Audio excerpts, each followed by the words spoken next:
ہے کہ مقتدی پر کیا چیز لازم ہے، مطابقت پیروی کرنا امام کی، اور مسبوق کا حکم کیا ہے جو پیچھے سے آگے ملے۔ 1136 نمبر روایت براء ابن عازب فرماتے ہیں ہم نماز پڑھتے نبی صلی اللہ علیہ وسلم کے پیچھے، جب آپ فرماتے سمیع اللہ لمن حمیدہ، ہم میں سے کوئی بندہ اپنی پشت کو جھکاتا نہیں تھا حتیٰ کہ نبی صلی اللہ علیہ وسلم اپنی پیشانی زمین پہ رکھ لیتے، سمیع اللہ لمن حمیدہ کہہ کے ربنا، حضور جب سجدے میں چلے جاتے ہم بعد میں سجدے میں آتے، یعنی اس حدیث میں بتایا گیا امام سے آگے نہیں بڑھنا چاہیے، یعنی امام ابھی سجدے جانے کے لیے اللہ اکبر کہہ رہا، بندے سجدے میں پہنچ بھی چکے ہیں، یہ نہیں کرنا چاہیے، امام پہلے عمل اپنا سجدے میں چلا جائے بعد میں۔ اور صحابہ فرماتے ہیں حضور رکوع اور پیچھے رکوع والے باب میں چیپٹر میں گزر گیا کہ نبی صلی اللہ علیہ وسلم جب رکوع میں سیدھے اپنی پشت نہیں کر لیتے تھے تب تک ہم اپنی پشت کو جھکاتے نہیں تھے، ہلاتے نہیں تھے۔ 1137 نمبر روایت انس بن مالک فرماتے ہیں ہمیں نبی صلی اللہ علیہ وسلم نے ایک دن نماز پڑھائی، جب نماز سے فارغ ہوئے تو حضور ہماری طرف متوجہ ہوئے، فرمایا لوگوں میں تمہارا امام ہوں، رکوع و سجود میں مجھ سے آگے نہ جاؤ، اور نہ ہی قیام میں، نہ ہی اس سے فارغ ہونے میں، پھرنے میں، یعنی ایک رکن سے دوسرے رکن میں کنورٹ جب ہوتے ہو تو مجھ سے آگے نہ بڑھ جاؤ، یعنی میرے پیچھے پیچھے چلو، کیونکہ امام قائد ہوتا ہے، فإنی اراکم امامی ومن خلفی، میں تمہیں آگے بھی دیکھتا ہوں اپنے پیچھے بھی دیکھتا ہوں۔ اب یہ پھر حدیث پاک میں آ گیا، یہ مسلم کے اندر ہے، پہلے بخاری کے الفاظ، آگے بھی دیکھتا ہوں میں پیچھے بھی دیکھتا ہوں۔ 1138 نمبر روایت ابو ہریرہ رضی اللہ عنہ فرماتے ہیں نبی صلی اللہ علیہ وسلم فرمایا امام پر سبقت نہ کرو، یعنی امام پر جلدی ہی نہ کرو، جب وہ تکبیر کہتا ہے تم تکبیر کہو، جب وہ ضالین کہتا ہے تم آمین کہو، اور وہ حدیث پیچھے گزر گئی وَإِذَا قَرَأَ فَأَنصِتُوا، جب وہ قرات کرے تم چپ رہو، اور جب وہ ضالین کہے تم آمین کہو، جب رکوع کرے تم رکوع کرو، جب سمیع اللہ لمن حمدہ کہے تم ربنا اللہم ربنا لک الحمد کہو، یہ آ گیا اب پیچھے ربنا لک الحمد ربنا ولک الحمد، یہاں اللہم ربنا لک الحمد، اور الحمد ربنا لک الحمد حمدا طیبا کثیرا مبارکا فی، وہ بھی ساری دعائیں گزر گئی، یہ حدیث متفق علیہ ہے، مگر امام بخاری نے اذا قال وللضالین کے الفاظ ذکر نہیں کیے، اس کے امام مسلم نے ذکر کیا۔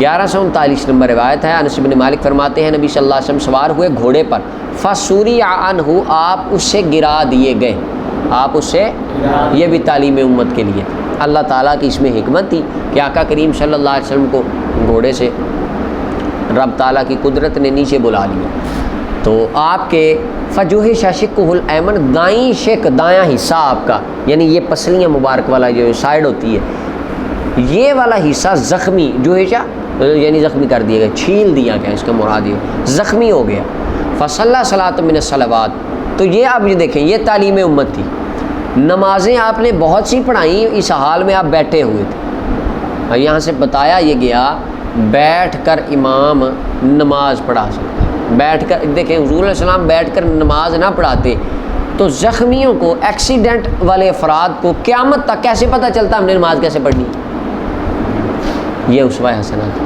اب ایک واقعے نے قیامت تک آنے والے لوگوں کو تعلیم دے دی، اب وہ ایکسیڈنٹ اس کی وجہ سے بیمار ہو، الرجی کی وجہ سے ہو، کسی ویسے کو اٹیک ہو، دل کا مسئلہ ہے، دماغ کا مسئلہ ہے، ہڈیوں کا مسئلہ ہے، وہ جگر کا مسئلہ، کوئی بھی مسئلہ ہو، تکلیف ہو، جو بندہ کھڑا نہیں ہو سکتا، تو اور اس کے لیے کنورٹ کرنا اپنے آپ کو، رکوع جھکانا، یہ نیچے سجدہ نہیں، اس کے لیے اسوہ حسنہ قیامت تک بیٹھ کے نماز پڑھ لیں۔ تو یہاں پہ ہے کہ آپ نے بیٹھ کے نماز پڑھائی اور ہم بھی آپ کے پیچھے بیٹھے ہوئے تھے، جب آپ فارغ ہوئے نماز سے فرمائے امام اس لیے بنایا جاتا ہے لیو تمام بھی اس کی اقتداء کی جائے، جب نماز پڑھائے کھڑا ہو کر تم کھڑے ہو کر پڑھو، جب رکوع کرے رکوع کرو، جب وہ سارے اٹھائے تم اٹھاؤ، اور جب امام سمیع اللہ لمن حمدہ کہ تم ربنا لک الحمد کہو، جب وہ بیٹھے تو تم سارے بیٹھ جاؤ اکٹھے، یہ پہلے حکم تھا، امام بیٹھ کے نماز پڑھائے گا، مقتدی بھی بیٹھ کے پڑھیں گے، یہ ابتداء اسلام میں تھا، یہ بھائی جان جیسے ابتداء اسلام میں تھا کہ ایک بندہ آیا، سر کتنی بھی رکعت ہے، چوتھی چل رہی، اتنا کلام، پیچھے ڈیٹیل سے حدیثیں گزر گئی کہ ابتداء اسلام میں نماز میں کلام بھی تھا، ٹھیک ہے، بعد میں منع ہو گیا، لہٰذا یہ بھی اسی طرح، اس کے اندر پہلے تھا کہ مقتدی بیٹھ کے پڑھیں گے۔ امام حمیدی یہ امام بخاری کے استاد ہیں، یہ فرماتے ہیں کہ اذا صلی جالسا فصلوا جلوسا، جو حدیث کے لفظ ہیں، ہوا فی مرضہ القدیم، یہ نبی صلی اللہ علیہ وسلم کی پرانے عذر میں تھا، جب آپ کی وہ دائیں پسلیاں مبارکوں پہ زخم آیا، ورم آیا، اس وقت کا یہ حکم تھا۔ پھر اس کے بعد نبی صلی اللہ علیہ وسلم نے بیٹھ کر نماز پڑھائی، لوگ آپ کے پیچھے کھڑے تھے اور نبی صلی اللہ علیہ وسلم نے ان کو بیٹھنے کا حکم نہیں دیا، اس سے پتہ چلا آپ نے اپنے فعل مبارک سے اس پچھلے فعل کو منسوخ کر دیا۔ سمجھ لگ گئی؟ رفع دین پہلے فرمایا بعد میں نہیں فرمایا تو عمل سے بات منسوخ ہو گئی، اور قول سے بھی پیچھے حدیث گزر گئی، فرمایا یہ گھوڑے کی طرح اپنے ہاتھوں کو نہ ہلا۔ اسی طرح بہت سارے معاملات ہیں، جس طرح فرمایا حجام کی کمائی کو مکروہ قرار دیا گیا، نائی ہیئر ڈریسر اس کی کمائی کو پہلے یہ حجام یہ نہ، اس کی وجوہات ہی کو اس کے اندر مثلا معاملات تھے، وہ بالوں کے بناتے تھے، کلر ایسے تھے جو اس وقت یہود و نصارہ کے مشابہ وغیرہ، لیکن بعد میں حضرت جناب ابو طیبہ تھے رضی اللہ عنہ، جنہوں نے اپنا حجۃ الوداع کے موقع پہ نبی صلی اللہ علیہ وسلم کا حلق فرمایا، حضور نے ان کو بعد میں پیسے دیے، تو یہ عمل سے اپنی پچھلی بات کو منسوخ کر دیا کہ اب حمام ہیئر ڈریسر بندہ اس کا کمائی لینا یہ جائز ہے۔ تو اس طرح بہت ساری چیزیں ہیں، قول سے، فعل سے، اپنے عمل سے نبی صلی اللہ علیہ وسلم نے پچھلی باتوں کو منسوخ فرمایا، ان میں سے ایک یہ بھی ہے۔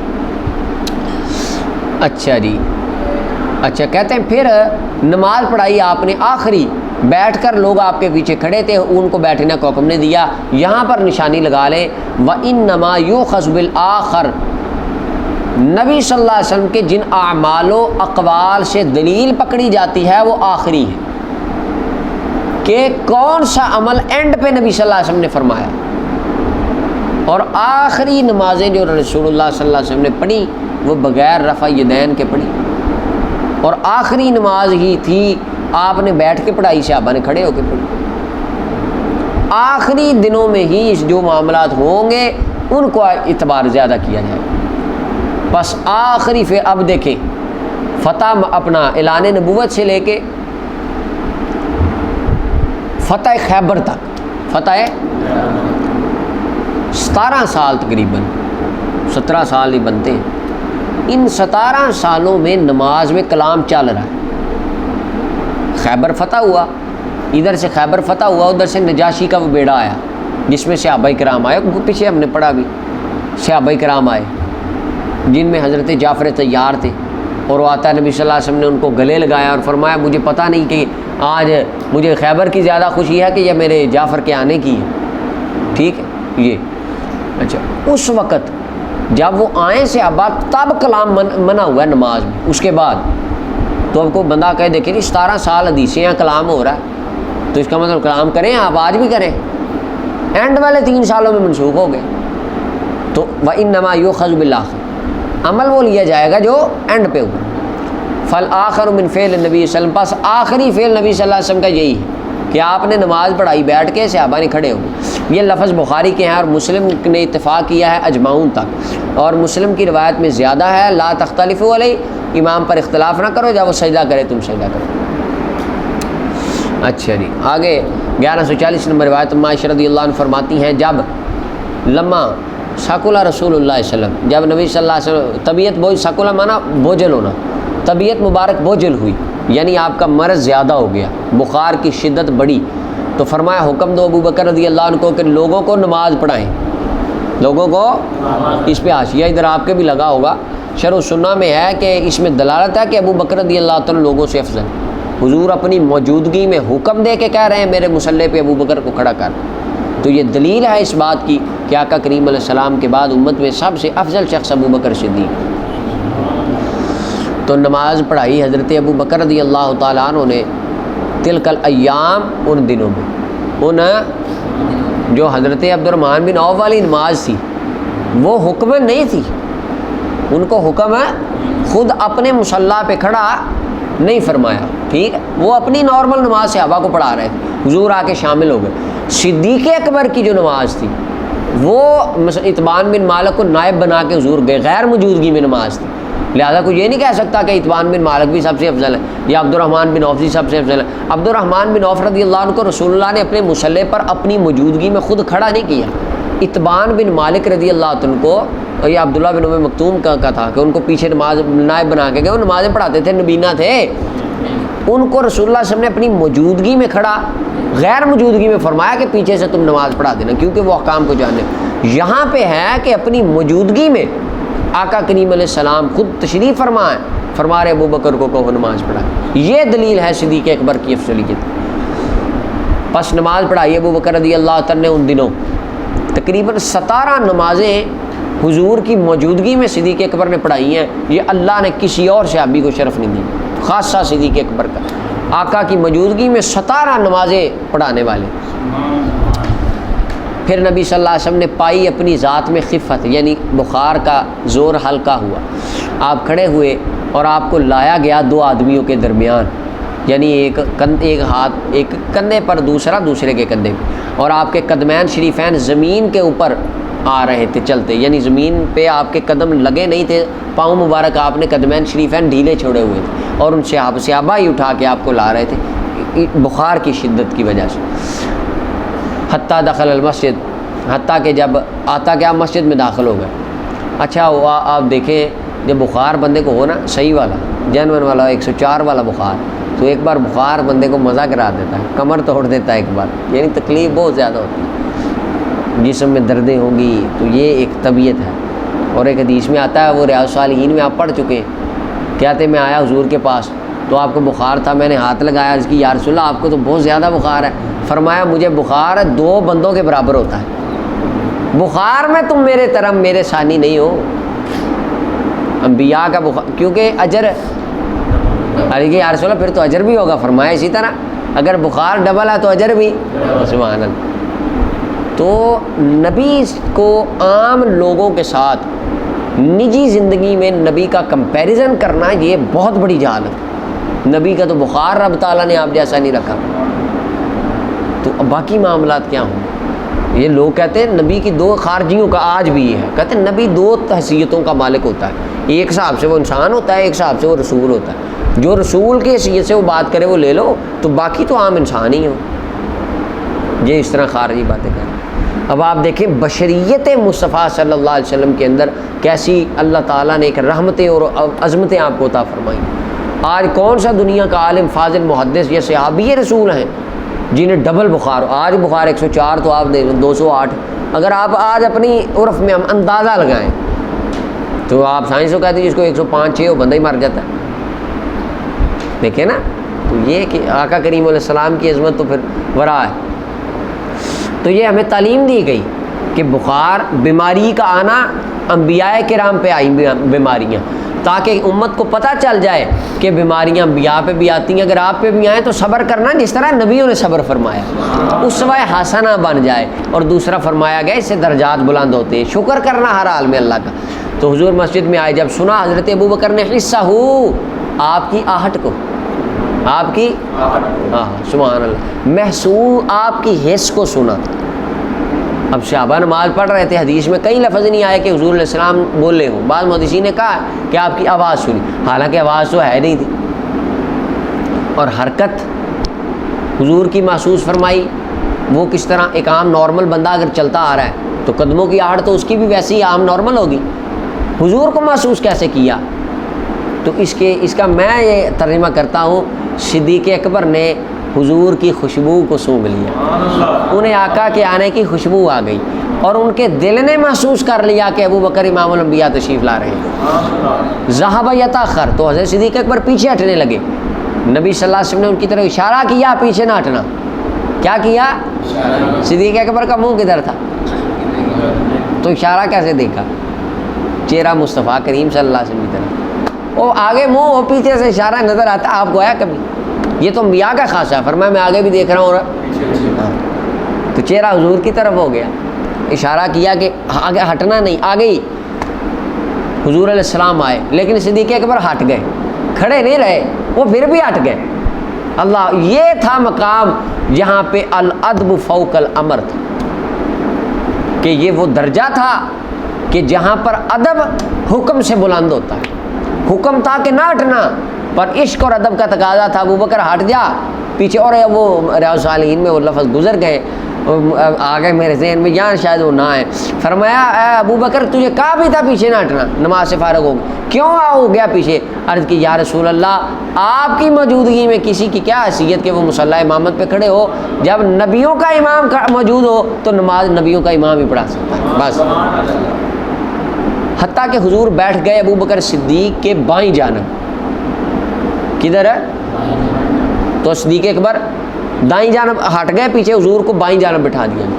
حضور صلی اللہ علیہ وسلم تشریف لائے اور 2 صحابہ لے کے، اور حضرت ابو بکر نماز پڑھا رہے تھے کھڑے ہو کر، آقا کریم صلی اللہ علیہ وسلم نماز پڑھا رہے تھے بیٹھ کر، ابو بکر صدیق اقتدا کر رہے تھے رسول اللہ صلی اللہ علیہ وسلم کی، اور لوگ اقتدا کر رہے تھے ابو بکر صدیق کی نماز، کیونکہ حضور تو بیٹھے تھے، پچھلے صحابہ کو پچھلی صفوں والوں کو آقا نظر تو نہیں آ رہے تھے، صدیق اکبر پہلو میں کھڑے تھے بالکل پیچھے، ادھر حضور تشریف فرمائے، صدیق اکبر پیچھے کھڑے، صدیق اکبر دیکھ رہے تھے، تو اقتدا کس طرح کر رہے تھے، یعنی یصنعون مثل ما صنع ابو بکر، صحابہ ابو بکر صدیق کی اقتدا یہ نہیں تھی کہ صدیق اکبر اپنی قرات کر رہے تھے صحابہ اور حضور اپنی قرات، نہیں، اقتدا کا مطلب ہے انہیں فالو کر رہے تھے، یعنی جب صدیق اکبر رکوع میں گئے وہ بھی، کیونکہ دیکھ تو صدیق اکبر ہی رہے تھے، یا پہلی صاحب والے صحابہ دیکھتے ہوں گے۔ اچھا جی، متفق علیہ روایت ہے، اور اس کے اندر ہے ایک بعض روایت میں آتا ہے کہ کانا نبی صلی اللہ علیہ وسلم حضور نماز پڑھا رہے تھے لوگوں کو، اور حضرت ابو بکر یسمعہم التکبیرہ، ان کو تکبیریں سناتے تھے، کیا کرتے تھے، یعنی آپ پھر کیا تھے، مکبر، یہ نہیں ہے کہ ایک نماز میں 2 امام تھے نا، جب حضور آ گئے صدیق اکبر پیچھے ہٹ گئے، امام اب رسول اللہ ہی۔ اب دیکھیں سبحان اللہ کیسی بات ہے، سرکار تشریف لا رہے ہیں، صدیق اکبر دیکھ بھی رہے ہیں، حضور کا اشارہ سمجھ بھی رہے ہیں، اور صحابہ فرما رہے ہیں کہ اشارہ کیا، معاشہ فرماتے اشارہ کیا، صدیق اکبر نے اشارہ دیکھا بھی، پیچھے بھی ہٹے، حضور آ کے بیٹھ بھی گئے، نماز چل رہی ہے، لیکن نماز نہیں ٹوٹی، کیوں، ساری نماز میں عشق مصطفیٰ اور ادب مصطفیٰ چل رہا، تو جن نمازوں میں ادب چلتا ہو، عشق دوڑتا ہو، وہ ہر حال میں قبول ہی قبول ہوتی ہے۔ اس سے کوئی یہ مراد نہ کو لے لے کہ جس طرح ہمارے چرچی ہوتے ہیں کہ عشق نال نیتی ہے، یہ مطلب نہیں، اس کا ڈیٹیل سے رد ہم اپنی پچھلی باتوں میں کر آئے۔ اللہ اکبر، سبحان اللہ۔ تو اس حدیث سے پتہ چلا کہ جہاں پر آواز نہ جائے مکبر کھڑا کرنا جائز ہے، ٹھیک، مثلا لاؤڈ سپیکر کسی جگہ پہ نہیں ہے، مجمع بہت زیادہ ہے، تو وہاں پہ بندہ فاصلوں پہ مکبر کھڑا کر، ٹھیک جی۔ اور ایک روایت میں ہے کہ حضرت ابو بکر لوگوں کو تکبیر سناتے تھے۔ 1141 نمبر روایت، ابو ہریرہ رضی اللہ عنہ فرماتے ہیں نبی صلی اللہ علیہ وسلم نے فرمایا، بہرحال ڈرنا چاہیے وہ بندے کو جو اپنا سر امام کے سر سے پہلے اٹھا لیتا ہے، یہ کہ اللہ تعالیٰ اس کے سر کو کہیں گدھے کی سر کی طرف نہ پھیر دے۔ اللہ اکبر، جو امام سے سبقت لے جاتے ہیں، فرمایا کوئی ایسے نہ ہو کہ گدھے کی، اس کا کیا معنی ہے، ملا علی قاری فرماتے ہیں اس کا معنی ہے کہ وہ گدھے کی طرح، گدھے کی حرکتیں اس میں آ جائیں، گدھے والی، گدھا ہوتا ہے یعنی ایک اکڑ سا اور سست، اس طرح، تو لہٰذا یہ والا مزاج نہ کہیں اس میں آ جائے۔ تو بعض نے کہا نہیں، اس کا معنی حقیقی ہے، اور اس کا ایک واقعہ بھی لکھا ہے، بعض محدثین کہتے ہیں وہ شام میں گئے، آپ کے ادھر حاشیے میں بھی لکھا ہونا ہے اس پہ حاشیہ کوئی لگا ہوا، راسہ راس الحمار، اس میں ایک واقعہ ہوگا، ہے وہ گدھے والا، وہ شیخ کے پاس حدیث سننے گئے تو وہ حدیث سناتے تھے، چہرے پہ کپڑا رکھتے تھے، بعض نے کہا جی یہ کیا، انہوں نے اٹھایا تو ان کا چہرہ گدھے جیسا تھا، تو کہا جی میں نے نبی صلی اللہ علیہ وسلم کی حدیث سنی اور میں نے کہا نہیں یہ کیسے ہو سکتا ہے، یعنی میں نے حدیث کو ہلکا جانا، جس کی وجہ سے یہ عذاب مجھ پہ آیا کہ میرے شکل کے، میرے جو ہیں چہرے کے اثرات وہ گدھے کی طرح ہوں، اللہ تعالیٰ معاف فرمائے ہم سب۔ یعنی اس کے اندر یہ واقعہ، اس کے اندر ہے حدیث مبارکہ کو ہلکا جاننا، استہزاء کرنا، یہ اللہ تعالیٰ کو بہت ناپسند ہے۔ اچھا جی، والاظہر، ملا علی قاری کہتے ہیں سب سے ظاہر بات یہ ہے ان ھذا تحدید شدید و وعید عقید، سمجھ آ گئی؟ ہاں بس آپ کے لیے یہ معنی، یہ خاص بات تھی، آپ کے سمجھ گئے، بس ساری باتیں وہ ہوتی نہیں ہیں، یہ ریکارڈ میں بھی آئیں۔ بخاری مسلم نے اسے روایت کیا۔ 1142 نمبر روایت، حضرت مولا علی اور معاذ بن جبل فرماتے ہیں رضی اللہ عنہ، نبی صلی اللہ علیہ وسلم نے ارشاد فرمایا، جب کوئی بندہ تم میں سے آئے نماز پڑھنے اور امام کسی حالت پر ہو تو کرے ویسے جیسے امام کر رہا، یعنی امام رکوع میں ہے تو چپ کر کے رکوع میں آ جائے، امام سجدے میں تو سجدے میں، کئی بندے ویٹ کرتے ہیں، امام صاحب سجدہ کر کے واپس اٹھیں گے، اللہ اکبر کہہ کے کھڑے ہوں گے، میں پھر نماز شروع کروں گا، اس طرح نہ بندہ کرے، امام جس حالت میں بھی کر وہاں پر شامل ہو۔ امام ترمذی کہتے ہیں حدیث غریب ہے، حدیث اچھا امام نووی رحمۃ اللہ علیہ، امام ترمذی نے غریب کہا، امام نووی بھی فرماتے ضعیف ہے، لیکن امام ترمذی حدیث لکھنے کے بعد کہتے ہیں والعمل علی ھذا عند اہل العلم، عمل اسی حدیث پر اہل علم کا عمل ہے، حالانکہ حدیث سند ضعیف ہے لیکن عمل اسی پر ہے۔ پتہ چلا کہ ضعیف سند کے اوپر والی روایتوں پر بھی عمل ہوتا ہے، یہ میں نہیں کہہ رہا، امام ترمذی کہہ رہے ہیں۔ اور اس کی ایک مثال ملا علی قاری رحمۃ اللہ علیہ نے لکھی۔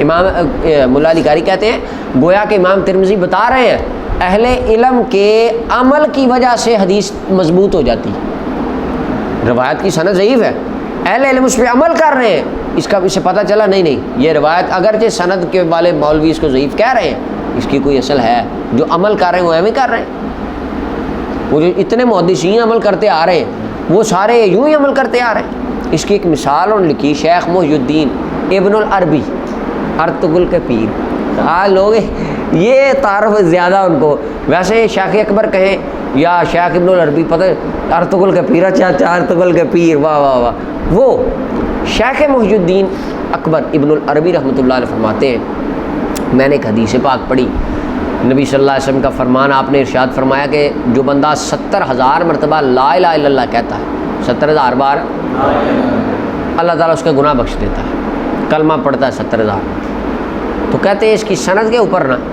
کلام تھا، سند کے اوپر محدثین کا کلام تھا۔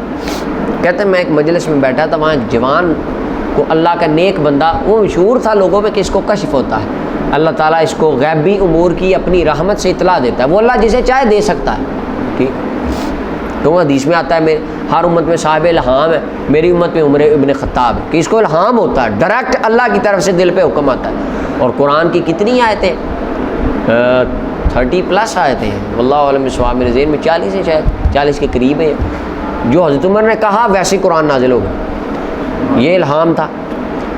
تو یہ ہوتا ہے الہام، یہ حدیث میں ہے۔ اب وہ کہتے ہیں کہ شیخ اکبر فرماتے ہیں اسے الہام ہوتا تھا، وہ بیٹھا میرے پاس رونے لگ گیا، میں نے کہا بیٹے کیا ہوا؟ کہنے لگا کہ میں نا اللہ تعالیٰ نے مجھے اطلاع دی میری ماں مر گئی اور وہ حال اچھا نہیں، اس کا عذاب ہو رہا۔ شیخ فرماتے میں نے دل میں نیت کی کہ فوہبت فی باطنی ثواب التحلیل المذکورہ لہا، اس کی ماں کو میں نے وہ 70,000 کلمہ جو پڑھا تھا نا، اس کی ماں کو اس کا ثواب پہنچا دیا۔ جوان مسکرانے لگ گیا، میں نے کہا کیا ہوا؟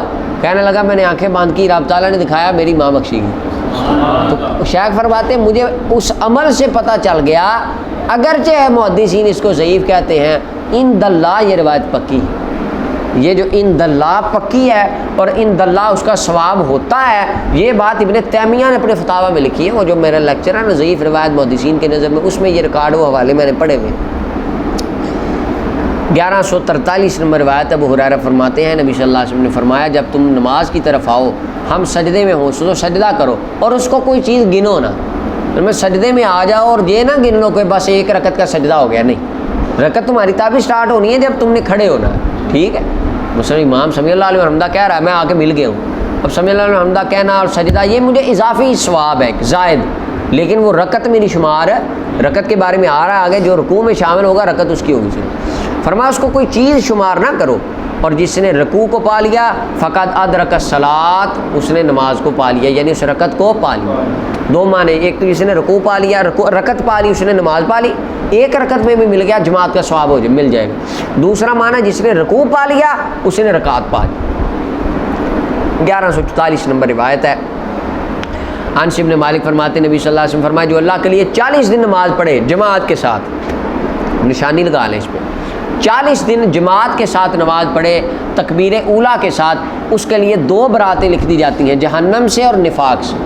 ایک تو اللہ تعالیٰ اس کو جہنم کی آگ سے آزاد کر دیتا ہے، دوسرا نفاق سے، دنیا پہ منافقوں والا کام نہیں کرے گا اور آخرت میں منافقوں والا عذاب نہیں دیا جائے گا۔ اب یہاں سے اس حدیث سے پتہ چلا، ہاں یہاں بلکہ انہوں نے ملا علی قاری رحمۃ اللہ نے بات کی ہے، ابن حجر کہتے ہیں کہ فضائل اعمال میں حدیث بڑی ٹھیک ہے۔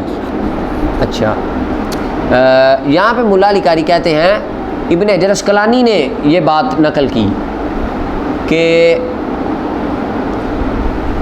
ملا علی قاری فرماتے فی عدد ال40، 40 کے عدد میں سر مکین ایک راز ہے، صوفیاء کرام جو عمل فرماتے 40 دن، چلا بھی 40 دن کا ہوتا ہے قرآن کا. مثلا کوئی بندہ قرآن پاک کی ایک سورت کو 40 دن پڑھتا ہے، اس کے پاس اس کا نور اللہ تعالیٰ نور تام عطا کر دیتے ہیں. 40 دن کو بندہ گناہ چھوڑتا ہے وہ گناہ چھوٹ جاتا ہے. اگر بندہ اس کو ذرا 40 دن نہ کرے اس کے بعد اللہ تعالیٰ اس کو طاقت دے دے گا اس کو چھوڑ دے. اور آگے انہوں نے لکھا ہے کہ حدیث میں آتا ہے من اخلص للہ 40 یوم، جو 40 دن خلوص اللہ کے لیے اختیار کرتا ہے تو اللہ تعالیٰ اس کے دل اور زبان سے اس عمل کی حکمت کو ظاہر کر دیتا ہے. ٹھیک، لہذا یہ صوفیاء کے جو چلے 40 دن یا 40 دن کا آپ نے ایک سبق دینا، 40 دن پڑھو، 40 دن نماز پڑھو، 40 دن دروشی پڑھو، یہ 40 کا جو چکر ہے. اور 40واں ختم نہیں میں کہہ رہا، یعنی 40 دن لگاتار. اور میرے خیال سے یہ 40واں ہے اس کی یہی صورت ہونی چاہیے کہ 40 دن لگاتار ڈیلی بیسس پہ مرحوم کے لیے قرآن خوانی ہونی چاہیے، کیونکہ فرمایا 40 دن خلوص سے کام ہوتا ہے، رب رحمتیں کر دیتا ہے. تو لہذا مولا علی قاری کہتے ہیں یہ 40 کے اندر ایک بہت گہرے راز ہیں جنہوں کو نگاہ والا ہی سمجھ سکتا ہے. امام ترمذی نے سے روایت کیا. 1145 نمبر روایت ابو ہریرہ فرماتے ہیں نبی صلی اللہ علیہ وسلم فرمایا جو وضو کرے اچھا وضو، پھر چلے لوگوں کو پائے لوگ نماز پڑھ چکے ہیں، لوگ نماز فارغ ہو گئے ہیں. فرمایا اللہ تعالیٰ اس کو ان لوگوں کی برابر اجر دے گا جنہوں نے پڑھ لی نماز اور جو اس میں حاضر ہوئے، اور ان کے اجروں سے بھی کوئی کم نہیں کیا جائے گا. کیا مطلب؟ ایک بندہ نماز وضو کر کے آیا، وضو کر کے وہ چلا اور اس کا ایم تھا کہ میں جماعت کو پا لوں، لیکن جاتے ہوئے جماعت گزر چکی تو رب تعالیٰ اس کو نیت کا اجر عطا فرما دے. اب ایک بندہ چلا ہی 5:30 بجے، 5:30 جماعت کھڑی ہو گئی، اس کو پتہ بھی ہے جماعت کے ٹائم کا، اور وہ 5:40 رہا ہے، آہستہ آہستہ آہستہ چلو یار ایک آدھی رکعت میں مل جائے گی، اور وہ بھی گزر گئی، اس کو نہیں ملے گا. یہ تابت ہی کہ جب کوئی ٹائم فکس نہیں ہوتے تھے. آج تو کیلنڈر ہے، آج تو ہر مسجد کے اندر ٹائم ٹیبل لگے ہوئے، لکھ کے لگائے ہوئے انہوں نے کہ بھائی جان اس ٹائم میں ہماری نمازیں ہیں. ٹھیک ہے، تو آج کو بہانہ نہ مارے. ہاں آپ کہیں گئے ہوئے، آپ کو پتہ نہیں جماعت کتنے بجے، آپ اپنے ٹائم سے گئے، جماعت ہو چکی، نیت آپ لے کے کامل گئے اللہ کی بارگاہ میں کہ یا اللہ میں جماعت کے ساتھ نماز پڑھوں گا، آگے جماعت ہو چکی تھی تو رب تعالیٰ نیت کو جاننے والا ہے، اللہ تعالیٰ نیت کا اجر عطا کرے گا. امام ابو داؤد نسائی نے اس کو روایت کیا. 1146 نمبر روایت ابو سعید خدری فرماتے ایک بندہ آیا، نبی صلی اللہ علیہ وسلم نماز پڑھ چکے تھے تو وہ نماز پڑھنے آیا، فرمایا کوئی بندہ کون ہے جو اس پر صدقہ کرے اور اس کے ساتھ نماز پڑھے. تو ایک بندے کھڑے ہوئے، انہوں نے کہا ظہر میں ہے، تو انہوں نے نماز پڑھی. وہ ابوبکر صدیق رضی اللہ عنہ، وہ صحابی فرض پڑھنے آئے تھے. تو یہ یہاں تو مغرب کے بعد کا واقعہ ہے، یا ظہر کے بعد یا عشاء کے بعد، کیونکہ فجر اور سجد بعد تو نفل ہے نہیں. اچھا جی، ملا ابن حجر اسقلانی نے فرمایا کہ اثر ہے، لیکن مولا علی قاری کہتے ہیں اس کی کوئی دلیل نہیں ہے. اثر کی نماز تھی تو ان صحابی نے فرض نماز پڑھائی اور ابوبکر صدیق رضی اللہ عنہ نے پیچھے نفل پڑھ لی. ٹھیک، یا یہ اپنا تھا ظہر کے بعد تو یا عشاء کے بعد، 3 تو نفل ہوتے نہیں ہیں، مغرب اثر نہیں تھی. ترمذی اور ابو داؤد نے اس کو روایت کی. خیر نماز کا کوئی نومینیٹ ذکر نہیں کہ کون سی نماز تھی. 1147 نمبر روایت ہے، وہ پچھلی روایت ڈیٹیل سے دوبارہ آ گئی. حضرت عبید اللہ بن عبداللہ فرماتے میں معاشہ کی خدمت میں گیا، میں نے کہا جی کہ آپ کیوں مجھے نہیں سناتی وہ حدیث آپ جو نبی صلی اللہ علیہ وسلم کے مرض کے بارے میں؟ فرمایا ہاں کیوں نہیں سناتی. تو آپ نے ارشاد فرمایا حضور کی طبیعت مبارکہ بوجھل ہو علیل ہو گئی، مرض بڑھ گیا. فرمایا کیا لوگوں نے نماز پڑھ لی؟ ہم نے عرض کیا کر نہیں، وہ آپ کا انتظار کر رہے ہیں، ویٹ کر رہے ہیں صاحب آپ کا. فرمایا رکھو میرے لیے مان پانی فی المخدب، ٹاپ میں، اس میں آج نارمل ترجمہ ٹاپ مخدب. عرض کی فرماتی ہیں معاشہ ہم نے ایسے کیا، آپ نے غسل فرمایا. اچھا غسل کے یہاں 2 معنی ہو سکتے ہیں، ایک تو واقع غسل، دوسرا معنی ہے کہ غسل سے مراد ہے سر وغیرہ دھویا یا اپنے چہرہ اور ہاتھ پاؤں دھوئے اور سر دھویا، بس وہ یہ معنی دھونا. کیونکہ اتنی شدت مرض میں 3 بار غسل کرنا یہ تو ممکن ہی نہیں ہوتا. بعض نے یہ محدثین نے ایک یہ بھی رائے علماء کی، بعض کہتے نہیں حقیقی غسل ہی تھا. آپ چلے لیے نوا تاکہ ان کو نماز پڑھائیں، ان کو پڑھوائیں نماز، لیڈ کریں. فرماتے فوقمی علیہ، چھا گئی آپ پر مرض، کیونکہ مراد یہ کہ بخار پھر یکدم تیز ہو گیا تو آپ سے نماز کے لیے جایا نہ گیا. پھر جب افاقہ ہوا فرمایا کیا پڑھ لی نماز لوگوں نے؟ عرض کی نہیں آقا، وہ آپ کا ویٹ کر رہے ہیں یا رسول اللہ۔ فرمایا پانی ٹب میں رکھو، فرماتی رکھا، حضور بیٹھے، غسل کیا، امامت کے لیے چلے، لیکن نہیں، پھر مرض غالب آ گیا۔ پھر افاقہ ہوا، فرمایا کیا پڑھ لی نماز؟ حضور نہیں۔ فرمایا پانی رکھو ٹب میں، آپ بیٹھے، غسل کیا، پھر چلے، پھر فوقمیاں لئی، پھر آپ کے اوپر مرض غالب آ گیا۔ پھر افاقہ ہوا، پھر فرمایا کیا پڑھ لی نماز؟ آقا نہیں، وہ تو آپ کا ویٹ کر رہے ہیں، والناس وقوف فی المسجد، اور لوگ جو ہیں مسجد میں ٹھہرے ہوئے ہیں نماز عشاء آخرہ کے لیے۔ عشاء آخرہ سے مراد جو ہماری عشاء ہے۔ تو نبی صلی اللہ علیہ وسلم نے حضرت ابو بکر کی طرف پیغام بھیجا کہ لوگوں کو نماز پڑھا دیں۔ آیا ابو بکر صدیق کے پاس رسول، کون ہے؟ کیا مطلب؟ قاصد آیا۔ وہ کون تھے؟ حضرت بلال حبشی۔ عرض کی کہ رسول اللہ صلی اللہ علیہ وسلم آپ کو حکم دیتے ہیں کہ لوگوں کو نماز پڑھائیں۔ تو حضرت ابو بکر رضی اللہ عنہ کہنے لگے، آگے درمیان میں معاشہ کا لفظ ہے، یہ الفاظ ہیں، کانا رجل رقیقاً، آپ بڑے نرم دل بندے تھے، جب قرآن پڑھتے تھے تو رونے لگ جاتے تھے، اللہ اکبر، نرم دل تھے۔ حضرت ابو بکر کہنے لگے عمر تو پڑھا دے نماز لوگوں۔ یہ کیوں کہا؟ مولا علی قاری فرماتے ہیں حالانکہ حضور فرما رہے ابو بکر آپ پڑھائیں، اور صدیق اکبر کہہ رہے ہیں کہ عمر آپ پڑھا دیں، یہ کیا تھا؟ مولا علی قاری فرماتے ہیں ذات صدیق وہ تھی جس کی نس نس میں ادب بھرا ہوا ہے۔ وہ کہہ رہے تھے عمر آقا کے مصلی پہ کھڑا ہونا میں نہیں، میری اتنی مجال نہیں، میں اپنے آقا کے مصلی پہ کھڑا ہوں، آپ پڑھا دیں۔ اللہ اکبر۔ تو حضرت عمر فرمانے لگے انت حق بذالک، جناب حکم اگر اندر سے آپ کو آیا ہے تو اس کا مطلب ہے رب بھی آپ کی امامت پہ راضی ہے، آپ ہی زیادہ حقدار ہیں۔ اور وہ بخاری میں آتا ہے، وہ فرمایا نہ اللہ راضی ہوگا ابو بکر صدیق کی امامت کے علاوہ، نہ مسلمان راضی ہوں گے اگر مسلمانوں نے کسی اور کو امیر چن لیا۔ اس کی امامت پہ خدا بھی راضی، حضور بھی راضی۔